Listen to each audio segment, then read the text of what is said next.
O que é o comportamento desviante? O comportamento desviante é o comportamento que discrepa do comportamento usual de uma determinada comunidade. Aí o cara diz, mas a melhor maneira de explicar isso é pelo homossexualismo. Não, então vamos fugir do homossexualismo. Imaginemos, por exemplo, um de nós, um de vocês ainda na ativa, por algum motivo, é chamado pela experiência do Ministério Público a oferecer uma contribuição para uma comunidade esquimó. O Maurício Pessoa, se não me engano, outro dia fez serviço voluntário em Anchorage, né, que fica no Alasca. Aí imagina que o Maurício me mata se souber que eu estou usando ele do exemplo, imagina que o Maurício resolve passar lá uma noite numa comunidade tipicamente esquimó, né, que eu não lembro os nomes, até já aprendi, não sei nem porque aprendi, mas aprendi alguns. E aí o sujeito resolve passar lá, o Maurício vai passar. E lá é frio, né, e muito frio. Se fosse eu, nesse exemplo, talvez até aceitasse. Eu fui para Valdívia, estava menos 13 e eu estava querendo, pelo amor de Deus, voltar para Belém e parar. Imagina em Anchorage ou lá no Alasca. Então chega lá na noite, num frio, um frio imenso, né? E o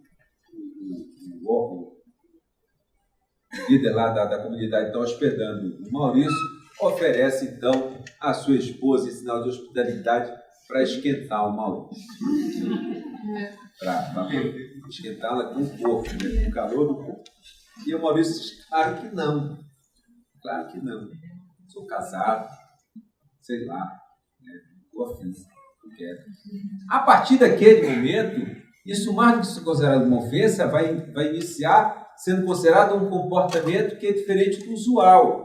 E vai ser, como o Goffman diz, como qualquer fenômeno psicológico, ser avaliado negativamente. Essa avaliação negativa vem do que a gente chama de comportamento desviante. Não tem, então, uma visão maniqueísta de certo e errado. Errado para nós, que não somos acostumados a esse comportamento. Absolutamente correto para eles, porque isso é um sinal de hospitalidade. Isso gera um comportamento desviante. Tá? Pois bem, numa comunidade que pratica a tolerância liberal, né, a democracia, o comportamento ele é tolerado. Aliás, os americanos dizem que nós devemos tolerar até os intolerantes, porque isso é próprio de comunidades que aceitam a diversidade, que aceitam a diferença entre as pessoas. E isso, nesse ponto, liberais comunitaristas que dominam a corrente do pensamento filosófico hoje em dia na filosofia política, porque o utilitarismo é uma doutrina poderosa como política de governo, mas não é mais uma doutrina poderosa do ponto de vista da concepção teórica em si. O utilitarismo é uma coisa fantástica, porque ele justifica as ações governamentais a partir do mínimo. Né? E eu já explico, só para a gente não ficar sem entender também qual é essa lógica. Mas numa sociedade que é democrática, a maneira como as pessoas são não faz diferença. E ele, então, acaba se relacionando liberdade do aborto, em relação à liberdade e igualdade, a esse comportamento democrático, que não é o nosso caso aqui. Só para nós não perdermos qual é a lógica de nós rejeitarmos hoje em dia da filosofia o utilitarismo, mas ele ser a doutrina mais poderosa de dentro da filosofia, praticada por 100% dos governos. É que o utilitarismo considera que a felicidade geral é obtida a partir da visão predominante de uma determinada concepção de bem.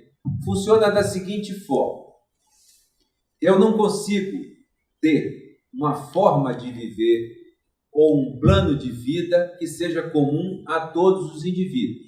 Mas eu tenho que valorizar um determinado plano de vida. O Estado tem que ter política. E para empreender as suas políticas, ele precisa empreender a partir de uma concepção determinada. O que ele faz? Ele maximiza, dizem os autores, a vontade individual, transformando na vontade da coletividade. Na verdade, é uma coisa mais simples. Ele trabalha com as preferências dominantes. Ele trabalha para satisfazer a vontade da maioria. ainda que a minoria seja sacrificada nesse processo. Do ponto de vista da ação governamental, essa é a visão que é adotada por todos os governos. Vejam, por exemplo, quando um governante vai e diz: eu, no meu governo, coloquei 90% das crianças na escola, enquanto no governo anterior esse percentual era de 80%, isso é saudado como um grande avanço por todos nós. Se nós pensarmos, o que este governante está dizendo é o seguinte: eu, no meu governo, deixei 10% das crianças sem estudar. E se nós formos ver quem são esses 10%, nós vamos ver que são aqueles que mais precisariam de ajuda do Estado. Lembrando, por exemplo, trazendo esse exemplo para a minha realidade, que é Belém do Pará. Belém do Pará nós temos diversas ilhas que ficam na frente de Belém. Tem diversas comunidades lá. A gente chama de região das ilhas. E é o pessoal das ilhas que a gente fala. Às vezes pejorativamente, uns usam, outros não. Simplesmente é o pessoal das ilhas. Pois bem, toda vez que a educação fundamental é negada pelo município de Belém, a gente já sabe onde é que ela foi negada. Ela foi negada lá nas ilhas. Isso faz com que eles, para estudar, tenham que se deslocar de canoa, às vezes sem motor, de uma ilha que fica a 5, 6 quilômetros de Belém, e ainda se deslocar dentro de Belém até a escola municipal para onde foram designados, porque a escola lá fechou. Mas ainda assim não tem um prefeito que não diga: olha, eu aumentei, era 92%, agora é 93%. O problema do utilitarismo para os indivíduos é que ele esmaga as minorias. A vantagem do utilitarismo para os estados, para os governos, é que ele é saudado como algo frutífero, no sentido de que eu trabalho para, pelo menos, atender as perspectivas de bem-estar da maioria da população. E se é a maioria da população, presumivelmente é a maioria das pessoas que formam. Tá? É uma corrente, então, que ainda tem muita ressonância do ponto de vista prático, mas não tem uma ressonância do ponto de vista teórico. Né? Mas eu falar aqui num ponto liberais e comunitaristas coincidem. Em diversos pontos eles coincidem. Um deles é disso, de que a tolerância liberal e os comunitaristas não necessariamente se consideram não liberais. O Alzer diz claramente: não quero acabar com o liberalismo, nem negá-lo, eu quero apenas melhorar. E ele é um dos principais comunitaristas. Está aí na biografia Esfera da Justiça, num outro livro. Mas uma coisa que eles concordam é que a tolerância, o comportamento democrático, ele deve ser tão amplo que ele atinge até aqueles integrantes de grupos que, se tivessem a possibilidade de decidir, não nos tratariam com tolerância. Né? Essa é uma coisa que nós estamos, de certa medida, perdendo no Brasil. A pretexto de fixar o que é melhor e o que é certo, uma visão nem sempre tão correta, ou politicamente correto, ou por outras razões, nós estamos começando a adotar um comportamento cada vez mais intolerante com aqueles que são diferentes de nós, ainda que a gente possa ter absoluta certeza de que eles não só são diferentes, de que eles estão rigorosamente errados. Eu identifico isso, por exemplo, num comportamento que é extremamente incorreto do ponto de vista de quem se pretende reconhecedor da democracia, quando nós nos defrontamos num caso que é público, portanto não vejo nenhum problema, que é o do presidente da Comissão de Direitos Humanos da Câmara de Deputados hoje em dia, que é o pastor Marco Feliciano. Evidentemente que, possivelmente, a maior parte da população rejeita todas as concepções. Dentro do Ministério Público nós fizemos uma enquete, possivelmente isso vai dar quase 100%, mas não vai dar 100%. O problema é que nós estamos transformando no maior criminoso da humanidade uma pessoa que apenas tem ideias conservadoras, retrógradas, e que possivelmente, com certeza, não deveriam prevalecer. Né? Ele possivelmente é o que Walser e Hall chamam, um de cada corrente, dos intolerantes que precisam ter a nossa tolerância. Né? Embora se pudessem, não nos desse o mesmo direito. Né? Porque o que nos diferencia também dos seres não racionais é a nossa capacidade de fazer escolhas baseado não no interesse imediato e objetivo, e sim naquilo que é considerado melhor. Né? Aliás, essa é uma característica também dessas duas correntes e acaba tendo uma importância muito grande para a ideia de direitos humanos e para a ideia de direito. E essa é uma coisa que, embora aparentemente talvez fuja da discussão do trabalho decente, mas não, forja a concepção ou sedimenta ela mais ainda. Né? Certas questões, tanto liberais como comunitaristas, trabalham sob a mesma lógica. Uma dessas lógicas é o predomínio do justo sobre o bem, né? Que também não é uma característica do utilitarismo. Porque como o utilitarismo quer que prevaleça a concepção geral predominante, para o utilitarismo, justo é aquilo que é considerado como justo para a posição majoritária. Não há uma concepção de justiça a priori. Essa concepção de justiça é apresentada a posteriori. Como? Se nós achamos que exterminar os integrantes dos povos indígenas é a melhor conduta para resolver a questão das terras, e isto faz parte da visão predominante, para nós, na visão utilitarista, o correto do ponto de vista da justiça e, portanto, do direito, é exterminar os povos indígenas. Um exemplo irreal agora. Há 100 e poucos anos atrás não era tão irreal neste país, não. E foi exatamente como prevaleceu. Para os liberais e para os comunitaristas, a lógica é exatamente a contrária. Rawls é o precursor, mas não é o único defensor. Para esses teóricos, o justo precede o bem, no sentido de que cada indivíduo pode ter a concepção que ele quiser, desde que ele respeite os ideais de justiça que foram previamente estabelecidos. E antes que alguém diga, mas isso é pura teoria, vamos pegar o artigo 5º, inciso 2º da Constituição da República. Ninguém será obrigado a fazer ou deixar de fazer, senão em virtude de lei. Isso é a precedência do justo sobre o bem. Embora ter renunciado de forma contrária, nós estamos falando exatamente o que os filósofos liberais e comunitaristas falam. Os comunitaristas, na sua maioria, que eles também têm a concepção de que a justiça prevalece sobre a concepção de vida. Eu posso fazer tudo o que eu quiser, o texto constitucional me admite, desde que eu respeite os balizamentos impostos pelo ordenamento jurídico. Vejam que, então, não é uma construção que veio do nada. Ela vem a partir de uma concepção específica de justiça. Né? O texto constitucional, nesse caso, milita contra a corrente utilitarista.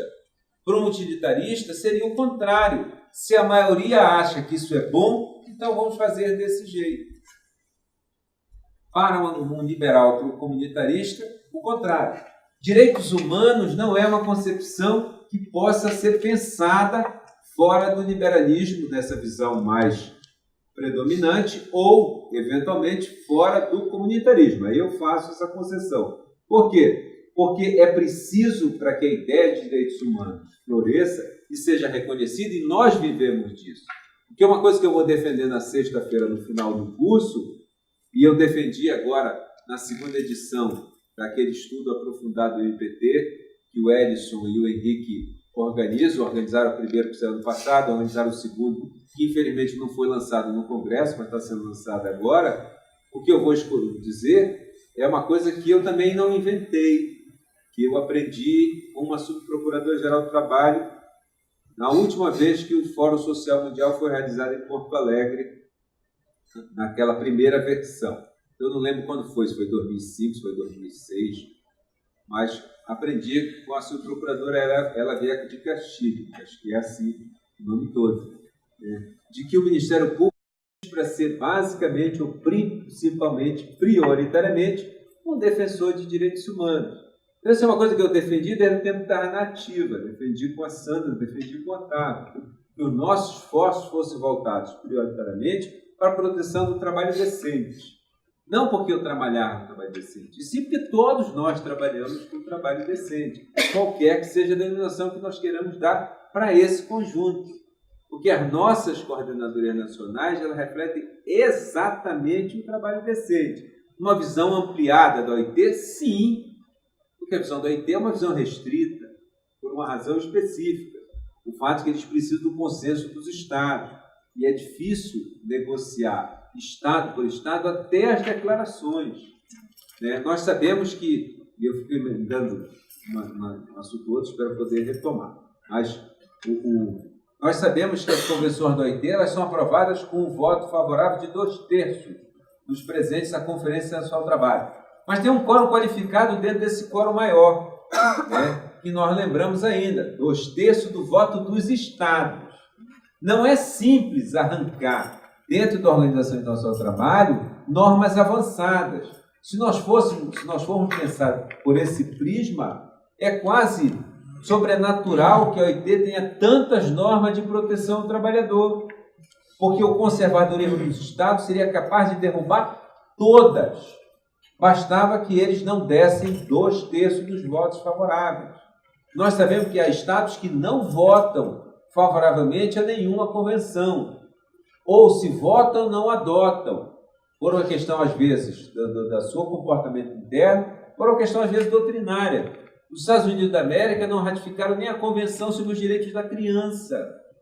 É um dos 2 países do mundo que não ratificou. Porque os americanos são cruéis. Não, porque os americanos têm uma doutrina de não ingerência deles.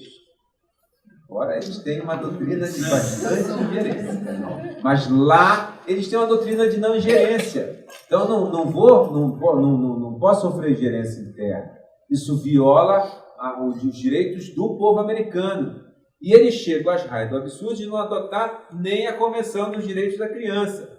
Convenção que eles, pelo menos essa, respeitam. Mesmo no seu comportamento liberal mais clássico, um pouco mais conservador, dependendo do governo, mas esses direitos eles respeitam. E ainda assim não ratificam. Então, é dificílimo obter na OIT um consenso a respeito de avanços.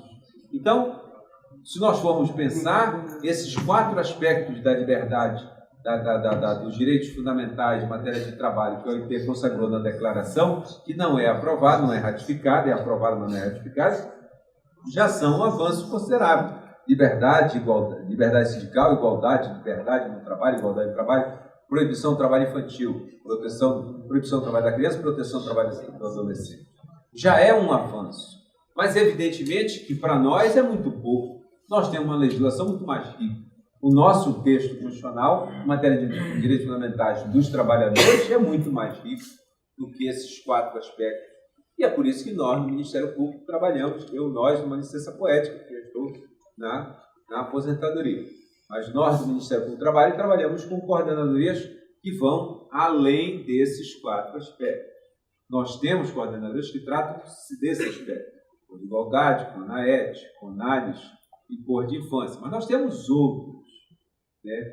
O que eu tenho defendido, por isso que tudo isso acho que serve de arcabouço, eu tenho defendido e defendi agora, e faço isso desde 2005 pelo menos, é que o Ministério do Trabalho se transforme num defensor prioritário do trabalho decente. A semelhança do que aí eu digo claramente, aprendi com a subprocuradora Ela, porque essa foi a discussão que se travou numa reunião preparatória para o Fórum Social Mundial, foi realizada lá em Porto Alegre. Né? E essa é uma ideia que, pelo menos dos que apresentaram, acho que é uma ideia que partiu da visão dela e chegou a ser Procuradora Federal dos Direitos do Cidadão e tem uma contribuição do MPF importante, né? Do IPU também. Tá? Mas, voltando aqui, para a gente também... O terceiro pressuposto, para nós é uma coisa óbvia, mas em matéria de direitos humanos no plano mundial não é tão óbvio assim, é que Se nós reconhecemos a dignidade da pessoa humana e nós damos a liberdade, a igualdade, o mesmo valor, só tem um modelo de justiça que nós podemos trabalhar. É o que se chama de modelo ampliado de justiça distributiva. Esse modelo ampliado não é próprio de todas as sociedades, mas é próprio da sociedade brasileira. E, portanto, eu creio que o nosso ordenamento nos permite exigir que ele seja respeitado dessa forma ampliada.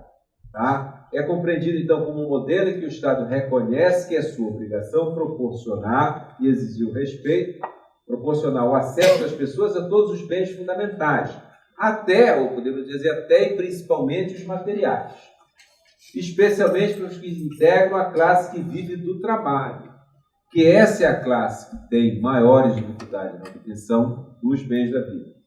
Tá? Reconhecendo ainda que para que exista efetivamente igualdade, é preciso considerar que há grupos que precisam de condições especiais de acesso a esses bens. Isso aqui, claro, é um complemento importante, mas é uma concessão para mim também, a minha concepção de que a distribuição dos bens não pode ser uma distribuição uniforme, sob pena de nós não produzirmos nada além da igualdade formal, jamais igualdade substancial, jamais igualdade real. Tá? Digo aqui, para quem se interessar, que o pensamento, a referência também é do Orwell, mas acrescentando o pensamento de um autor, esse ainda vivo, e que acredito que se tornará talvez o maior filósofo político que nós teremos, talvez superando o próprio John Rawls, que é Amartya Sen.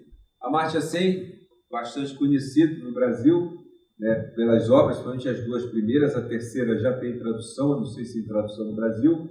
Amartya Sen é um indiano, foi reitor de Cambridge, mora na Inglaterra, prêmio Nobel de Economia, por um estudo relativo à economia do bem-estar.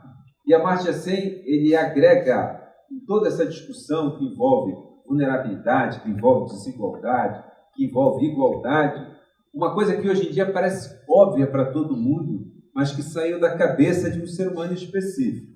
E quando a gente conhece, é bom que a gente dê crédito. Amartya Sen é o sujeito que definiu pobreza não a partir do que as pessoas têm, e assim a partir do que as pessoas podem fazer com o que elas têm. Hoje em dia todo mundo diz que isso é óbvio. Quando a gente fala de pobreza, a gente escuta aquelas discussões, eu adoro assistir a Globo News.